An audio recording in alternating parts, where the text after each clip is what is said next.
E agora, você vai ouvir uma ministração da Palavra de Deus com o Bispo Amaro sobre o sangue de Jesus. Esta é uma das 8 mensagens pregadas durante a Semana Santa 2015 no Templo Central da Igreja Batista Maranata em Brejo Santo. Ouça com atenção, Deus vai falar com você.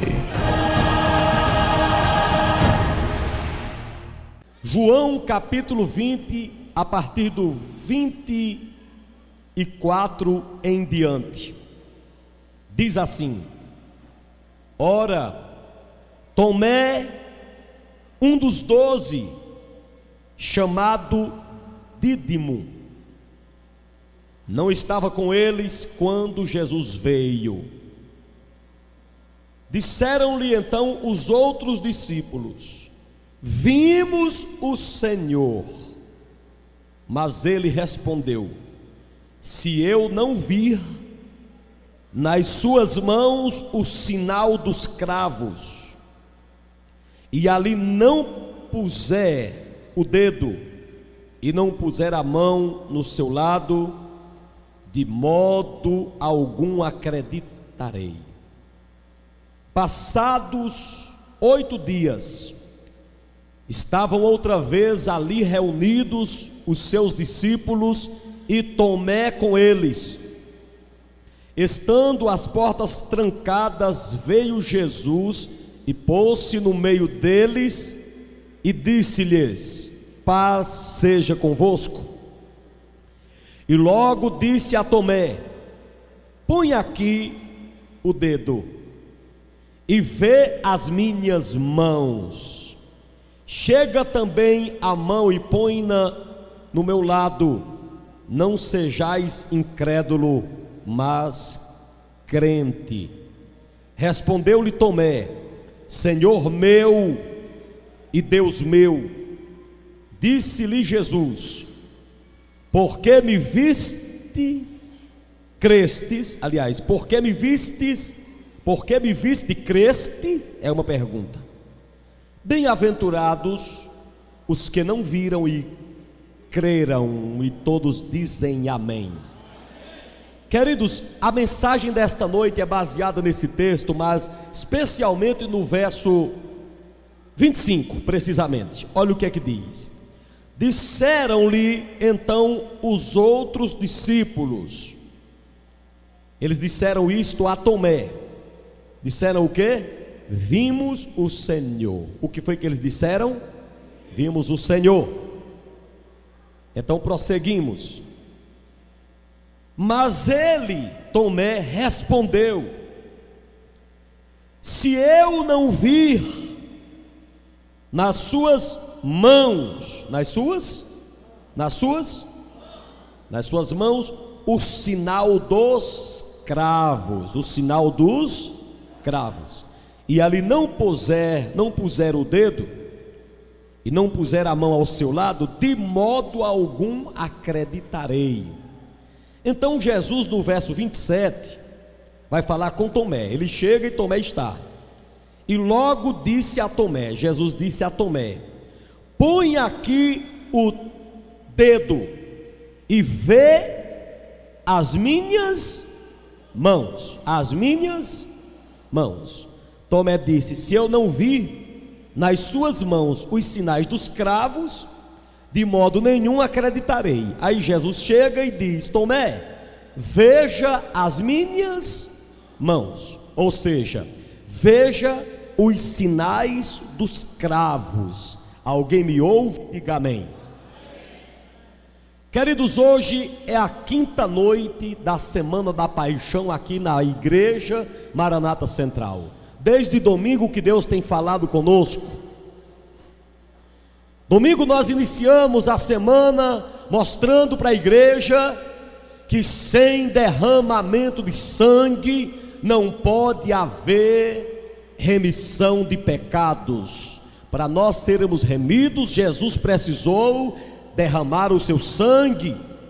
e apresentamos o rito sacerdotal do Antigo Testamento, que para que se fizesse uma purificação de pecados, o sumo sacerdote teria que molhar o seu dedo no sangue de um cordeiro ou de outro animal e aspergir 7 vezes sobre alguma parte do santuário, para que algumas coisas fossem purificadas.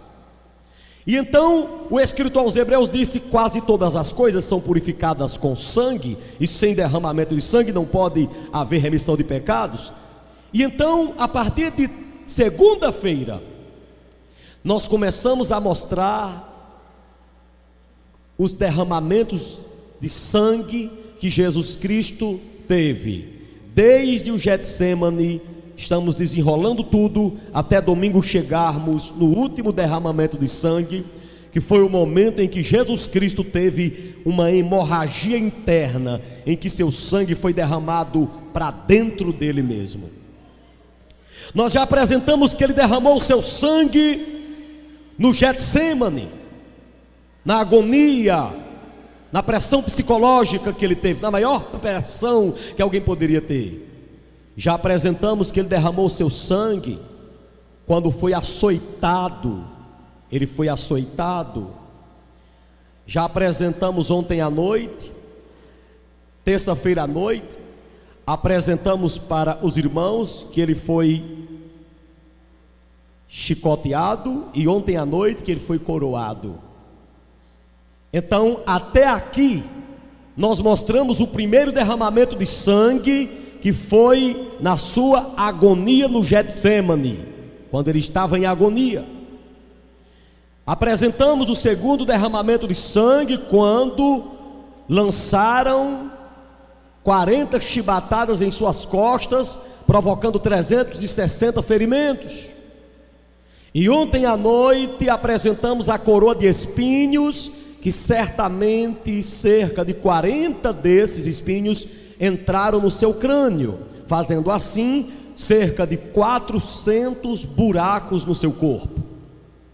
Hoje aqui iremos mostrar, onde já lemos, o quarto derramamento de sangue. Quando os cravos, não pregos comuns, mas cravos que começam fino e terminam bem grossos, quando os cravos entraram em suas mãos, alguém me ouve? O quarto derramamento de sangue aconteceu quando Jesus teve as suas mãos perfuradas pelos cravos. É muito interessante que esse derramamento de sangue nas mãos de Jesus, nenhum escritor, nenhum evangelista se atreveu a relatar. Foi preciso Jesus se levantar depois da ressurreição e dizer: minhas mãos foram cravadas na cruz, minhas mãos têm sinais de cravos, minhas mãos estão furadas. Mas todos os 4 evangelistas disseram que Jesus foi crucificado, mas não fala, deixa subentendido que aconteceu, mas eles não falam. Pregaram suas mãos na cruz. Foi depois que Jesus ressuscitou que ele apresentou-se para Tomé, que estava incrédulo, e disse assim: olha minhas mãos, você não quer ver os sinais dos cravos? Eles estão aqui. Se você ler os relatos da crucificação, nos 4 evangelhos, eles só dizem que Jesus foi crucificado. Por exemplo, João diz: e levando Jesus nas suas costas a sua cruz, saiu para um lugar chamado Caveira, que em hebraico é chamado de Gólgota, onde o crucificaram, e com ele 2 ladrões, um à direita e outro à esquerda, e Jesus no meio. Não diz nada sobre os cravos. Alguém me ouve? Diga amém. É o que João fala no capítulo 19, só isso, do 17 em diante. E Lucas foi mais sucinto.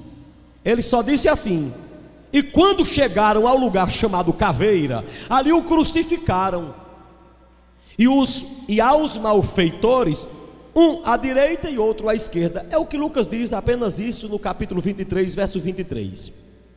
Marcos, ele estende um pouco mais, mas não trata também da coroa. Ele só diz assim: e levaram-no ao lugar do Gólgota, que se traduz por lugar de caveira, e deram-lhe a beber vinho com mirra, mas ele não tomou. E havendo-o crucificado, repartiram as suas vestes, lançando sobre elas sortes para ver quem as levaria. Nada da coroa. É o que Marcos diz no capítulo 15, do 22 em diante. E Mateus, ele também é longo no relato, mais longo, vamos dizer assim, mas nada da coroa. Se não, vejamos: e chegando ao lugar chamado Gólgota, que se diz lugar de caveira, deram-lhe de beber vinagre misturado com fel. Ele muda algumas palavras só. Mas ele, provando-o, não quis beber, e havendo-o crucificado, repartiram as suas vestes, lançando sortes para que se cumprisse o que foi dito pelo profeta: repartiram entre si as minhas vestes, e sobre a minha túnica lançaram sortes, e nada mais. Eles não falam dos cravos, não falam dos cravos. Jesus, quando ressuscita, aproveita que Tomé havia sido incrédulo, ou se tornado incrédulo, e aí ele diz: Tomé, estão aqui minhas mãos, aqui estão os sinais dos cravos. Você pediu para vê-los, você agora vai vê-los. Aqui os sinais dos cravos. É a incredulidade de Tomé que lança luz no quarto derramamento de sangue. Se Tomé não se torna incrédulo, não teria como Jesus aqui falar dos seus cravos, dos pregos grandes afincados em suas mãos. Apesar de que quando ele ressuscitou, conforme o relato de Lucas, ele chegou para os seus discípulos e disse assim: olha, vejam as minhas mãos, vejam os meus pés, toquem em mim, vejam que um espírito não tem carne e osso, como vocês veem que eu tenho. Mas é aqui, na incredulidade de Tomé, que nós encontramos o relato dos cravos, daqueles pregos que na verdade não eram pregos comuns. Era aquela barra de ferro batida e apontada a sua ponta de uma forma tão grande, forte, que saía rasgando de pouquinho até arrebentar com a mão toda, ou com boa parte da mão, vamos dizer assim. Tomé se apresenta no cenário dizendo: eu não acredito.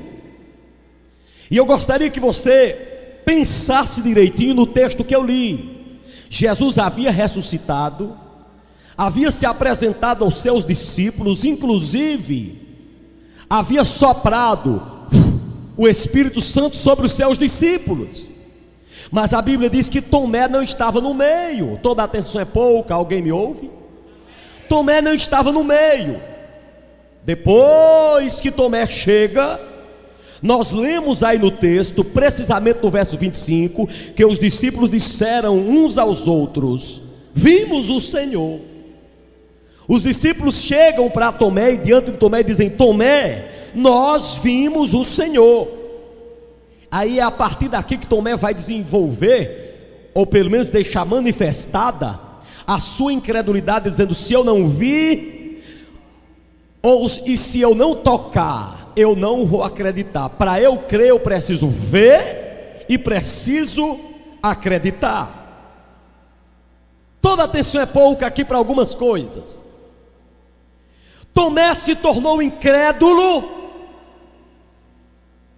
depois que ele faltou a uma reunião com os discípulos. Diga comigo: o crente que bem soubesse não faltava à igreja. Vá.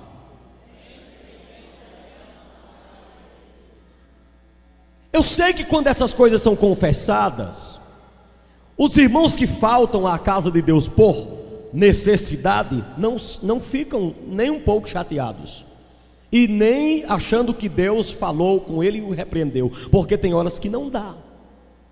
Mas aqueles que são relaxados tem que aprender que Tomé não estava presente, E por não estar presente, ele perdeu duas bênçãos. A primeira, não recebeu o sopro do Espírito. Não recebeu. Se eu perguntar aqui, quem gostaria de receber um sopro de Jesus? Quem gostaria? Mas esse amém está fraco para quem quer. Tomé perdeu o sopro, porque não estava presente. Sabe outra coisa que Tomé perdeu? A oportunidade de não se tornar incrédulo. Toda atenção é pouca? Alguém me ouve? Se Tomé estivesse presente naquela hora que Jesus chegou, ele jamais teria se tornado incrédulo, porque o único pecado que põe o homem no inferno é esse: incredulidade. Se ele estivesse presente na hora que Jesus chegou, ele não tinha se tornado incrédulo. Por isso eu quero te dar um conselho, e eu sei que esse conselho pode partir de um coração mais sincero e mais humilde do mundo. Fere, o desobediente fere. O desobediente é ferido com qualquer coisa. Quando o homem está em desobediência, é que nem uma ferida quando está aberta. Qualquer pancada só bate em cima. Sim ou não?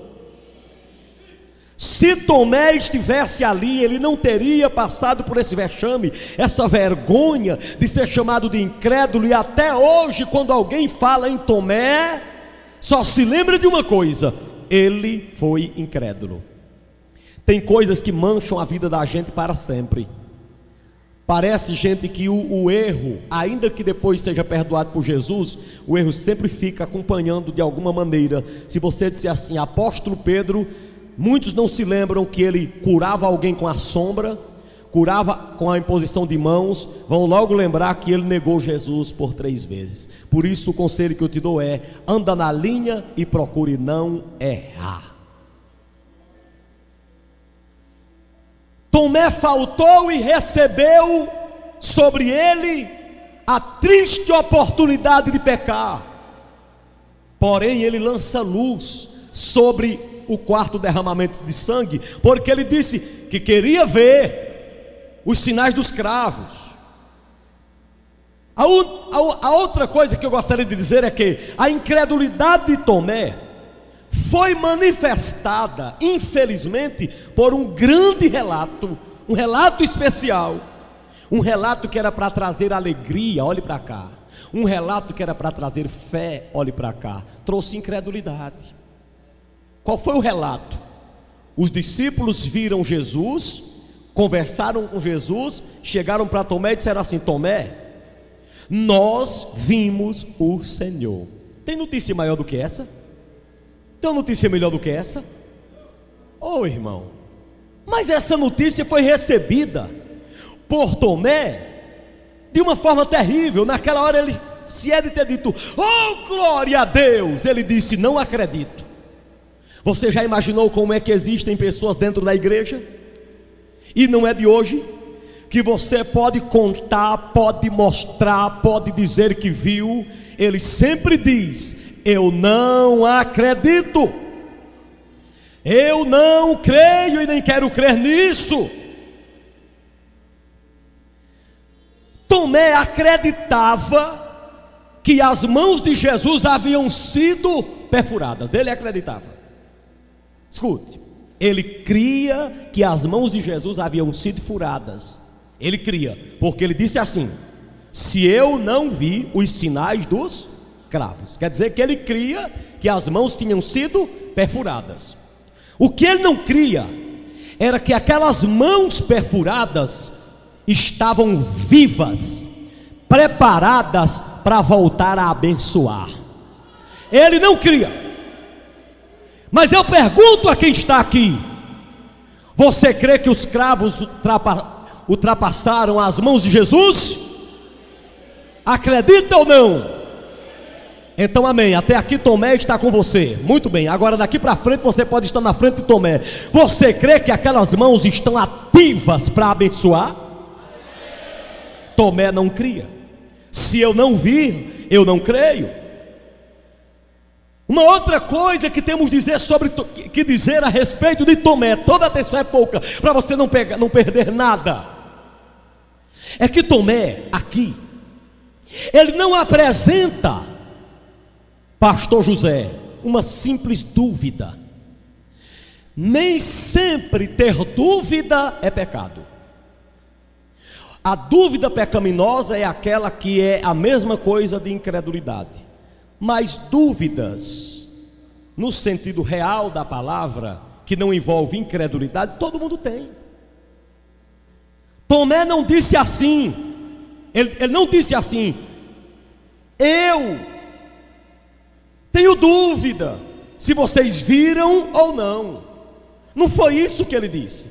Ele disse assim: de modo nenhum acreditarei. Sabe como é que está escrito isso no grego original? Eu me recuso a crer. A dúvida é assim, escute, a dúvida correta até é essa: não estou conseguindo crer, me ajuda. Não estou conseguindo crer, eu quero crer, mas não consigo, me ajude. Mas não foi isso que Tomé disse: eu gostaria de crer, mas não consigo. Tomé disse assim: eu me recuso a crer. Aí, gente, é essa incredulidade que Deus abomina. É certo que certas coisas você diz: Senhor, como eu gostaria de crer, eu gostaria até que fosse verdade para eu acreditar.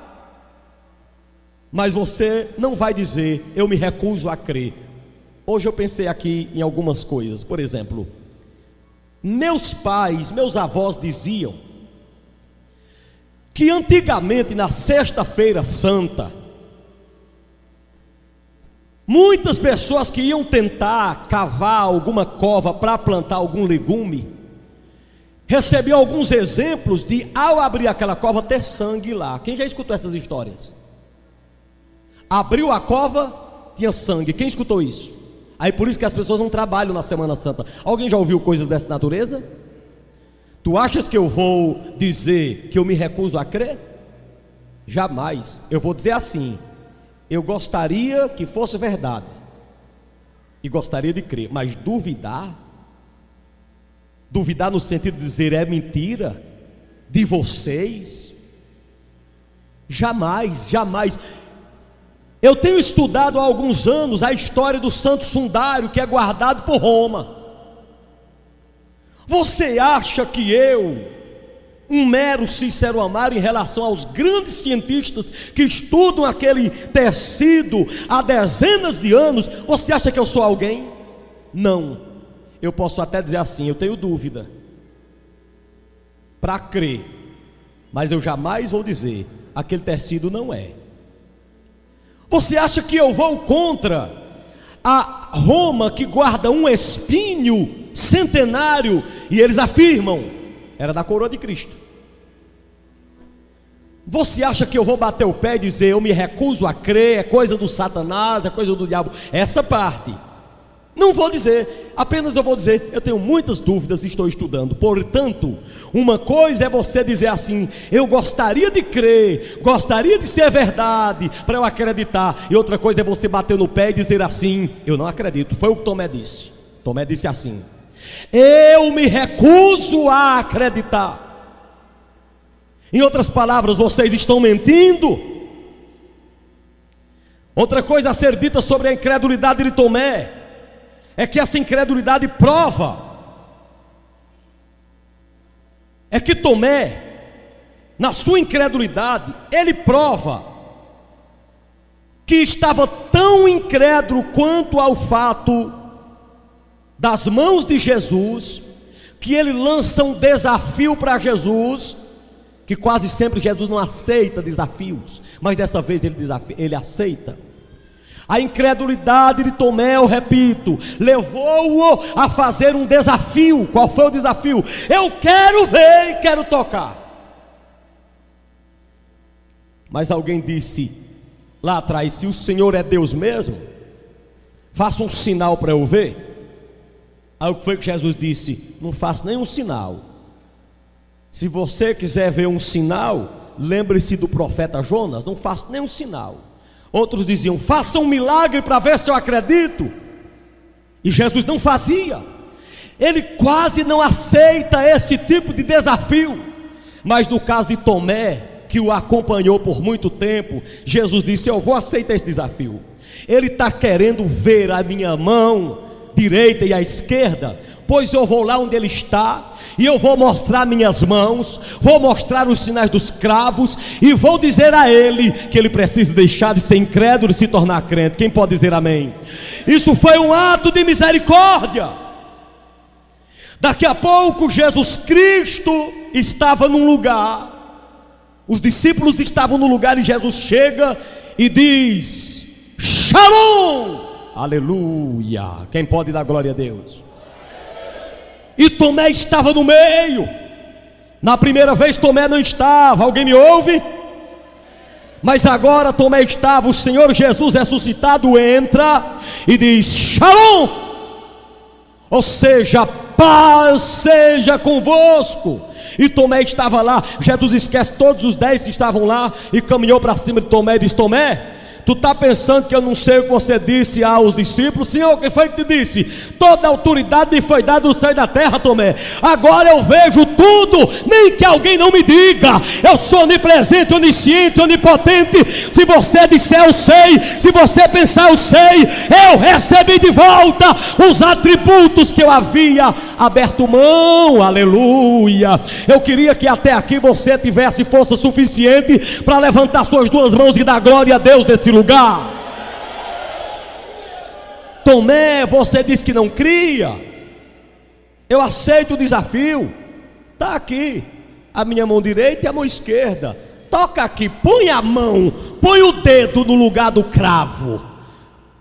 Põe o dedo aqui. Tomé colocou, na mesma hora o poder de Deus desceu sobre Tomé. Tomé se ajoelha e Tomé faz uma reconciliação com Cristo e diz: Senhor meu e Deus meu. Deus aceitou a reconversão, vamos dizer assim, de Tomé. Mas Jesus ainda deu uma palavra: Tomé, você acreditou somente porque você viu? Pois eu te digo, feliz é aquele que não viu nada e crê em tudo. Do jeito da igreja aqui hoje, ninguém viu o cravo, ninguém viu o prego, ninguém viu a coroa, ninguém viu o sangue no Getsemane, mas você acredita. Se acredita, glorifique a Jeová.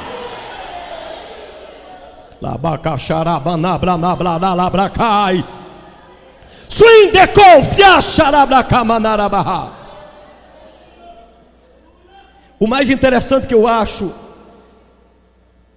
ou uma das coisas mais interessantes, é que Tomé, como muitos personagens da Bíblia, tinha dois nomes. O mesmo texto que lemos diz que ele chamava-se Tomé e Dídimo. Eram dois nomes. Em aramaico era Tomé e em grego era Dídimo. E os dois nomes significam gêmeos. Escute. Então Tomé significa gêmeo. Ele tinha um irmão gêmeo ou dois. Mas a Bíblia não fala quem era esse irmão gêmeo de Tomé. E eu me perguntando, por que a Bíblia não fala desse irmão gêmeo de Tomé? E eu entendi por que é. Eu sei quem são os irmãos gêmeos de Tomé. Quem já está entendendo o mistério? Quem está entendendo? Deus, na sua palavra, não deixou escrito, mas dá para entender porque o irmão gêmeo de Tomé não é mencionado na Bíblia. Sabe por quê? Porque ainda existe uma raça dentro das igrejas hoje que são incrédulos, não creem em nada, são irmãos de Tomé e precisam se converter a Jesus Cristo de Nazaré. Existem muitos irmãos gêmeos de Tomé na igreja que não acreditam em nada, nem que veja, não acreditam. Só que se aqui nessa noite só tivessem duas pessoas que acreditam em tudo que a Bíblia fala sobre Jesus, se tivessem somente duas, uma seria eu. Quero saber onde está a segunda aqui, para glorificar a Deus. Louvado seja o Senhor de toda a terra. As mãos perfuradas de Jesus, os evangelistas não tratam, mas já havia uma profecia no Antigo Testamento para que isso acontecesse. O profeta Zacarias, no capítulo 13, verso 6, ele escreveu assim, ó. Quem está me ouvindo, diga amém. Zacarias escreveu: E se alguém lhe disser: que feridas são essas nas tuas mãos? Se alguém perguntar a Jesus: que feridas são essas nas tuas mãos? Então ele faz questão de dizer, ele dirá: essas são as feridas com as quais fui feridos na casa do meu pai. Quem me ouve, diga amém. Essas são as feridas com as quais fui ferido na casa do meu pai. Se alguém chegar para Jesus hoje e dizer: Senhor, quais são, o que foi essas feridas, o que foi que aconteceu? Ele diz: meu filho, isso aqui foram as feridas com as quais eu fui ferido na casa dos meus irmãos. Me feriram lá, foram os cravos que vieram sobre minhas mãos. E isso já lança fora a possibilidade de Jesus ter sido pregado nos pulsos. Não foi aqui não, filho, foi aqui na palma das mãos. E não adianta você dizer: o couro rasgava. Quem foi que disse que rasgava? Tinha uma tira de couro aqui no braço, para não rasgar. Era para atormentar o homem, para o homem morrer de parada cardíaca, ou então de parada respiratória, ou cardiorrespiratória. Era para judiar mesmo, não era nos pulsos, era na mão mesmo, na palma da mão. Conforme Zacarias mostrou, esses cravos nas mãos de Jesus, esses buracos, foram buracos provocados, digam provocados. Buracos feitos intencionalmente, não foram arranhões ou simples picadas por acaso, foram buracos grandes feitos intencionalmente.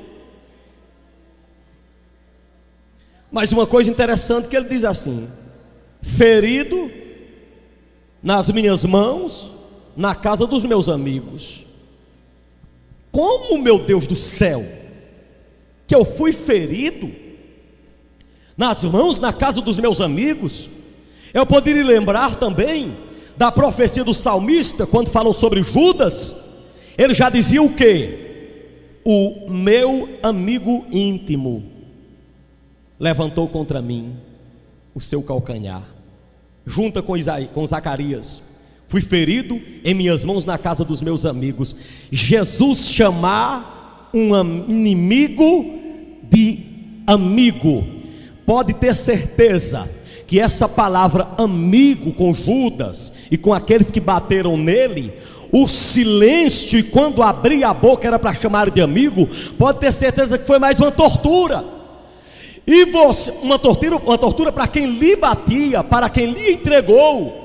Jesus chamar quem lhe entregou, quem cravou suas mãos na cruz, de amigo, ele estava acrescentando fogo sobre sua cabeça, sobre a cabeça dos seus traidores, ensinando para nós que nós não precisamos gritar todo o tempo com quem grita conosco, ensinando para a gente que a gente não deve tratar de inimigo sempre aquele que nos chama de inimigo e nos trata com inimigo, como inimigos, ensinando para nós que está certa a sua palavra quando diz: se alguém te obrigar a andar uma milha, anda duas, e se te pedir a camisa, dê a capa, ofereça o outro lado, porque a vitória é daquele que se humilha, a vitória é daquele que se rebaixa, a vitória é do que se humilha. Quem se humilha será exaltado. Jesus chamou quem lhe traía, quem lhe feria, de casa de meus amigos. Quantos podem dizer amém? Queridos, eu quero levar essa mensagem agora, que já estamos chegando perto do meio, para refletir um pouco sobre o lugar que foi aqui, que esse prego grave e grande foi enfiado. Faça assim com a palma de suas mãos, pelo amor de Deus. Escute: na palma de suas mãos, escute bem, existem cerca de 27 ossos. Tem 27 ossos em tuas mãos. Existe um osso no centro de tua mão, que é chamado de capitato, lá no centro. O cravo era colocado no meio da mão, para deixar a mão, e começaram a bater. em cima para acertar nesse osso. Mas havia uma profecia. A profecia, João repetiu: nenhum dos seus ossos será quebrado. Quem diz amém? Nenhum dos seus ossos será quebrado. Então, quando apontaram aquele cravo, sem saberem, para o osso capitado que fica quase que na palma das mãos, para se cumprir a profecia, aquele cravo empurrou aquele osso para o lado, para que o cravo passasse, para que o rosto de Jesus, aliás, para que os ossos de Jesus, nenhum fosse quebrado, para se cumprir a palavra, porque passarão os céus e a terra, mas a minha palavra não passará. Por isso que eu creio nesta palavra. Só quem crê nesta palavra glorifica a Deus. Swindeclove a charábia. Os cravos romperam suas mãos, mas não quebraram o mínimo osso, não quebraram o capitato da mão, o osso central não quebrou. Afastou, mas não quebrou, porque a palavra de Deus tem que se cumprir. O sinal dos cravos, igreja. Agora a gente parte para a parte final da mensagem. O sinal dos cravos, ou o quarto derramamento de sangue, nos traz alguns desafios. O primeiro desafio que eu encontro,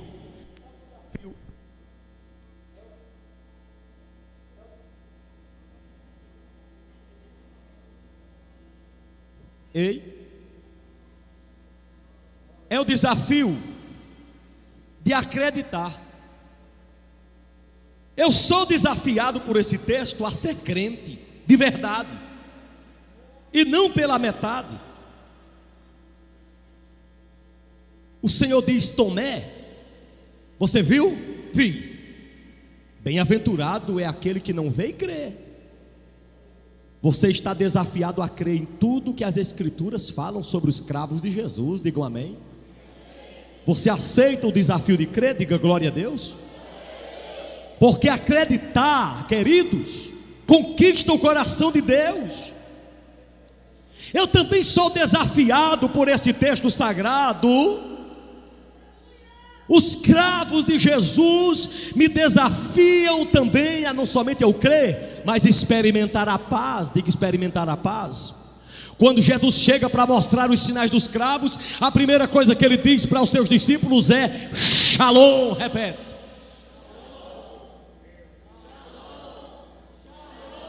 E Shalom significa paz, paz. Por isso, se você não sabia, mesmo que sabia, olha para a pessoa que está perto de você e fala como Jesus falou: Shalom. Outra vez, Shalom. Quem pode glorificar a Deus? Todos aqueles que olham para os cravos de Jesus têm que aprender a ter paz e sair da guerra.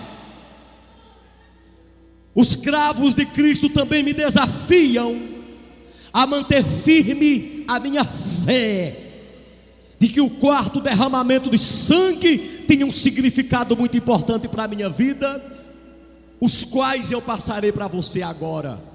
Que significados maravilhosos! Eu tenho fé nos significados do quarto derramamento de sangue em suas mãos. Toda atenção é pouca. Quem está entendendo até aqui? Quem está compreendendo até aqui? Você está olhando para as mãos de Jesus furadas. Você está olhando para um fato que o profeta Zacarias emitiu uma profecia. Você está olhando para um fato que Tomé queria ver, queria comprovar. Você está olhando para um fato que foi tão fato que Jesus apareceu depois para mostrar: eis aqui os sinais dos cravos. Que significado tem aqueles cravos para nós? O significado é que os nossos pecados foram todos encravados na cruz. No momento que Jesus foi encravado, os meus pecados também foram juntamente. O próprio texto de Zacarias já mostra isso. Eu fui encravado, minhas mãos foram encravadas na casa dos meus amigos. Ou seja, o que eu passei na casa onde aqueles homens estavam me encravando, aqueles cravos que vieram em minhas mãos, foi na casa dos meus amigos. Ou seja, eles podem se tornar meus amigos, eles podem se tornar meus seguidores. O sangue ali derramado pode alcançá-los. Quem pode dizer amém? Que feridas são essas? Se ele aparecesse, ele diria, o texto sagrado diz: essas são as feridas com as quais fui feridos na casa dos meus amigos, ou na casa daqueles que eu quero que sejam meus amigos, que se convertam a mim. Então os cravos lá na cruz, os cravos nas mãos de Jesus, apontam para o fato de que Jesus quer salvar a todos os homens, por mais pecadores que eles sejam. Jesus quer tratá-los de amigos. Quantos podem dizer amém? Mas aquele momento em que cravaram Jesus, suas mãos na cruz, eu quero dizer para você aqui, aquele momento de Jesus cravado na cruz representa algo terrível. Jesus cravado na cruz é um símbolo, ou aponta para aqueles homens que aprenderam a privar a ação de Deus. Bispo Amaro, privar o quê? A ação de Deus. Não, mas Jó falou que nenhum dos teus planos podem ser impedidos. Sim, mas você tem que ler a Bíblia toda para entender. Quando Jesus ia fazer o milagre, ele impunha as mãos, diga amém. E ele curava muitas pessoas impondo as mãos sobre as crianças, sobre os adultos. Mas agora pregaram as suas mãos lá na cruz. Como que ele vai fazer agora o uso das mãos? Foi por isso que Abacuque escreveu o seguinte, no capítulo 3, verso 4, ele disse: e o resplendor se fez como a luz, raios brilhantes saíram da sua mão, e ali estava o esconderijo da sua força. Nas mãos de Jesus estava o esconderijo de sua força, do seu poder. Quando cravaram Jesus na cruz, significava dizer: agora ele não pode mais fazer nada, suas mãos não podem mais sair dali. Como que ele vai operar milagres? Todas as vezes que o homem não acredita no poder de Deus, ele está cravando Jesus na cruz. Todas as vezes que o homem rejeita Jesus, ele está enfiando aqueles cravos do mesmo jeito, a semelhança daqueles que enfiaram a coroa de espinhos na cabeça dele, conforme falamos ontem. Porém, uma coisa é certa: na hora que pregaram aquele cravo na mão direita e na esquerda de Jesus, preste atenção, pastor José, me ajude, segura aqui, vem aqui, presbítero Cícero, que vai ser consagrado daqui a pouco, segure, viu? Segure aqui, para você entender. A cruz não era de Jesus, era de quem? A cruz era de quem, igreja? Barrabás. Ela foi feita para Barrabás, e eu vou dizer como era que era feita a cruz. Esse era o condenado Barrabás, traziam o Barrabás para cá e mediam com alguma coisa, com 1 metro. Aí sabia quantos metros e quantos de metro e centímetro. Aí fazia a cruz. Fizeram a de Barrabás, mas Barrabás foi absolvido. Agora Jesus vai ser pregado na mesma cruz de Barrabás. Agora entenda bem: Barrabás tinha um tamanho, Jesus tinha outro. Na hora que levaram a mão dele para esse buraco aqui, que o buraco era previamente marcado, alguém me ouve, diga amém. Alguém me ouve, diga glória a Deus. Pregaram aqui, segura aí, pastor José. Segura aí, pastor José. Agora vem aqui, Flavinho, segura esse microfone para os irmãos entenderem. Cravaram, pregaram do lado de trás da cruz, viraram o prego. Quem me ouve, diga amém. Agora trouxeram a mão de Jesus aqui, ó. Puxa, Cícero. Não dava para chegar lá. E puxaram, não quebraram o osso, mas puxaram demais, até chegar no buraco da cruz, que havia previamente marcado. Alguém me ouve? Pergunta para a pessoa que está perto de você: vale a pena servir a Jesus ou não? Se valer, ele vai dar um glória a Deus agora. Diante dessa cena, escute: a dor era tão grande, a dor era tão forte, que o diabo começa a levantar pessoas para dizer: se livra dessa cruz, Se livra desses escravos agora. Foi. O diabo levantou alguém. Lá atrás, Pedro já queria matar alguém lá atrás, os discípulos queriam matar alguém. Jesus disse: se vocês pensam que eu não poderia rogar ao Pai e Ele me mandaria agora 12 legiões de anjos, quer dizer que se Jesus quisesse se livrar, Ele se livrava. Quem compreendeu, diga amém. Quando Jesus estava na cruz, o diabo começa a usar algumas pessoas. Diz que os que passavam por ali blasfemavam dele, meneando a cabeça e dizendo: tu que destróis o templo, em 3 dias o reedificas, salva-te a ti mesmo. Se és o Filho de Deus, desce. Desce, ou seja, arranca essa mão dessa cruz, arranca esse cravo. E do outro lado, Lucas escreve que um ladrão dizia: se tu és o Filho de Deus, salva-te a ti mesmo e a nós também. Ou seja, tira esse escravo dessas mãos, desce dessa cruz. Agora, se você é filho de Deus, o diabo tentando Jesus para ele sair daquela cruz e se livrar dos cravos. Mas ele não poderia se livrar dos cravos. Se ele se livrasse dos cravos, ele não poderia te salvar. Por isso que existem livros e mais livros escritos na sugestão: desça da cruz, se livre dos cravos, salva-te a ti mesmo, desce daí. Ele disse em palavras: eu não desço, eu não desço, eu não desço, eu vou até o fim, eu não desço, eu não desço, porque eu escolhi os cravos. Pode aplaudir a Jesus agora.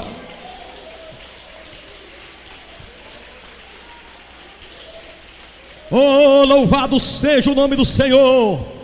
Mas também, queridos, agora estamos chegando à parte final do sermão. Você que está aqui, os cravos nas mãos de Jesus demonstram alguém que esteve de braços abertos, porque que se estava pregado de um lado e do outro, ele estava de braços abertos. E não adianta as testemunhas de Jeová virem com besteira, dizer que Jesus foi pregado num poste com as 2 mãos para cima. É mentira. Jesus foi pregado numa cruz, ele morreu de braços abertos, os cravos de um lado e do outro, para demonstrar a quem está aqui nesta noite que ele morreu de braços abertos, para que se você vier para ele hoje, ele possa dizer a você, como o pai do filho pródigo, quando o filho voltou, diz que o pai o esperou de braços abertos, abraçou o filho e o beijou. Eu queria ver o povo de Deus glorificando ao Deus de Israel agora. Eu preciso terminar esse sermão, mas eu tenho que dizer mais uma coisinha. Aqueles cravos, alabacaxarabanábia, eram aqueles escravos quem sustentavam o corpo de Jesus na cruz. E eu quero te dizer uma coisa: sabe quem é que sustenta a igreja? Quem sustenta a igreja hoje ainda é o fato da igreja olhar para esses escravos. Eu vou te mostrar nas escrituras.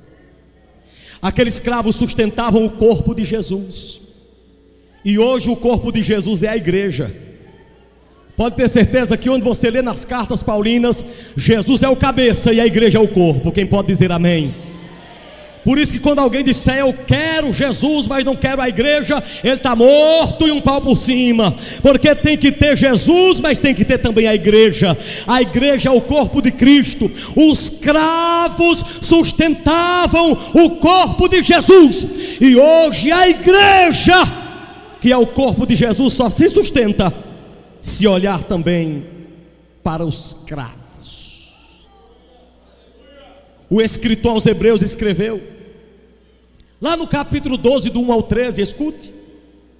Ele disse: corramos com paciência. Repete, mais forte: corramos com paciência a carreira. Deixa eu continuar. A carreira que nos está proposta, olhando para Jesus. Agora repita isso. Não, gente, mais forte, olhando para Jesus. Deixa comigo: o autor e o consumador da fé, o qual, pelo gozo que lhe estava proposto, suportou a cruz. Diga: suportou a cruz. Suportou a cruz. E ele continua: desprezando a afronta, e assentou-se à destra do trono de Deus. Considerai, pois, aquele que suportou tais contradições dos pecadores contra si mesmo, para não vos enfraquecerdes, desfalecendo em vossos ânimos. O que é que ele diz? Corra a carreira que está proposta, a carreira da fé, mas corra com cuidado, olhando para Jesus, o autor e o consumador da nossa fé. Sim, o qual, pelo gozo que lhe estava proposto, suportou a cruz, suportou os cravos. Se você quiser ser sustentado, olhe para os cravos de Jesus. Considerai isto, pois aquele que suportou tais contradições dos pecadores contra si mesmo, para que não vos enfraqueçais. Diga: fraqueza nunca mais. Se você olhar lá, o escritor disse assim, em outras palavras: quem olha para a cruz não fica fraco. Quem olha para os cravos não fica fraco. Quem entendeu, diga glória a Deus. Quando você vê um crente fraco, é porque não olha para os cravos. Desce da cruz, desço não. Arranca esses cravos dessas mãos. Arranco nada. Por que você não arranca? Porque eu escolhi os cravos. Por que você escolheu os cravos? Porque assim como eles estão me sustentando nessa cruz, sustentando meu corpo nessa cruz, olhando para esses cravos, a minha igreja vai ser sustentada. E eis a razão, igreja, porque as portas do inferno não prevalecerão contra a igreja do Deus vivo. E você glorifica o Deus de Israel.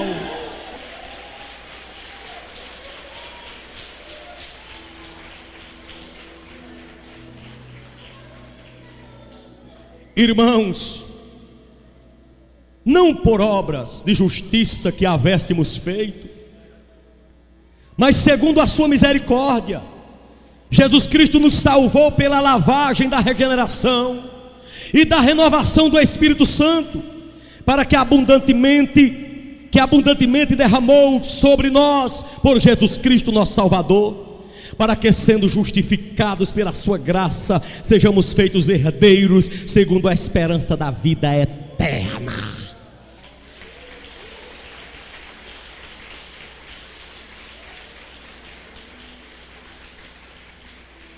E da parte de Jesus Cristo, Apocalipse 5, verso 1, e da parte de Jesus Cristo, que é a fiel testemunha, e o primogênito dentre os mortos, e o soberano dos reis da terra, aquele que nos ama, e pelo seu sangue nos libertou dos nossos pecados. O sangue na cruz do Calvário, o sangue dos cravos te libertou dos teus pecados. Quem pode dizer amém? Quem pode glorificar o Deus de Israel nesta hora? Quem pode glorificar a Ele agora? Mas aqui eu te digo uma coisa para selar sobre os cravos nas mãos. A Bíblia diz que antes de Jesus chegar à terra, todo homem tinha uma dívida com Deus, uma dívida alta que não podia pagar. Essa dívida tinha que ser paga por alguém. Havia uma nota no céu, vamos dizer assim, o texto fala conforme a linguagem humana. Lá no céu estava escrito: Cícero Amaro Rodrigues, idólatra, bebedor de cachaça, desobediente a pai, a mãe, foi o que ensinou os irmãos dele a viverem no jogo de azar. Estava tudo lá embaixo: condenado, assina Jesus Cristo. Essa nota estava lá no céu, a minha e a tua. Mas a Bíblia Sagrada diz, quem diz glória a Deus, antes de eu ler: e levantando-se, foi para o Pai, e Ele nos perdoou de todas as transgressões. Colossenses 2, 13 e 14. E Ele perdoou todas as nossas transgressões. Quem diz glória a Deus?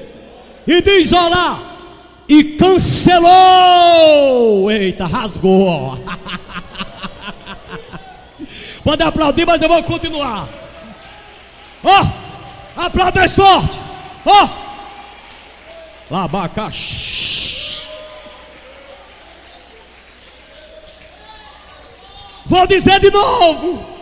E Ele perdoou as nossas transgressões e cancelou, aí diz lá, Paulo diz, cancelou o escrito de dívida que consistia de ordenanças e que era contrária a todos nós. Ele a removeu. Aí ele termina, encravando-a onde? Encravando-a onde?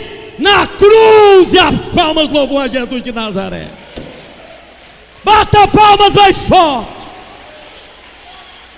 Cancelou, encravou na cruz. Está derrotado, está derrotado. O escrito de dívida está rasgado. Quem aplaude, quem glorifica. Está rasgado, está rasgado, está rasgado. Jesus rasgou, Jesus rasgou, Jesus rasgou, encravou na cruz.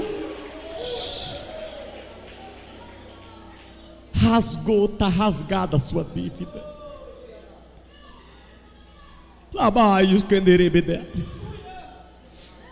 Tenha coragem e diga para esse crente que está perto de você: você não deve mais nada a Deus.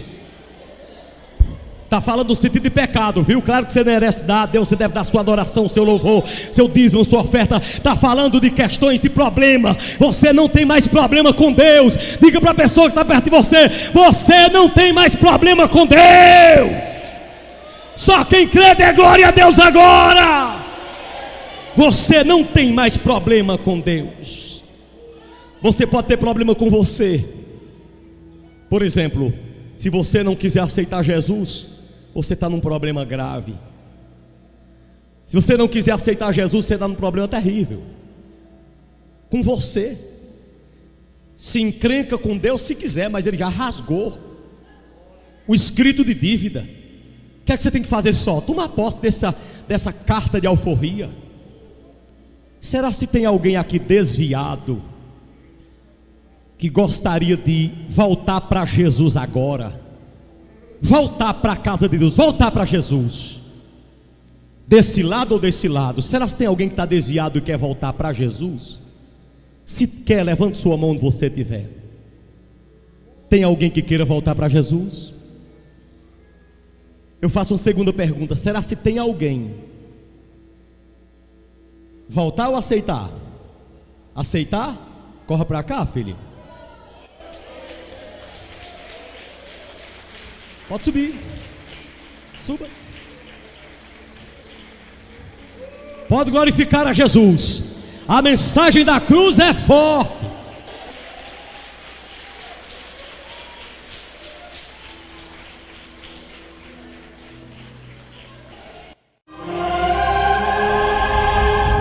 Você acabou de ouvir uma ministração da Palavra de Deus com o Bispo Amaro sobre o sangue de Jesus. Esta foi uma das 8 mensagens pregadas durante a Semana Santa 2015 no Templo Central da Igreja Maranata em Brejo Santo. Estamos certos de que Deus falou ao seu coração.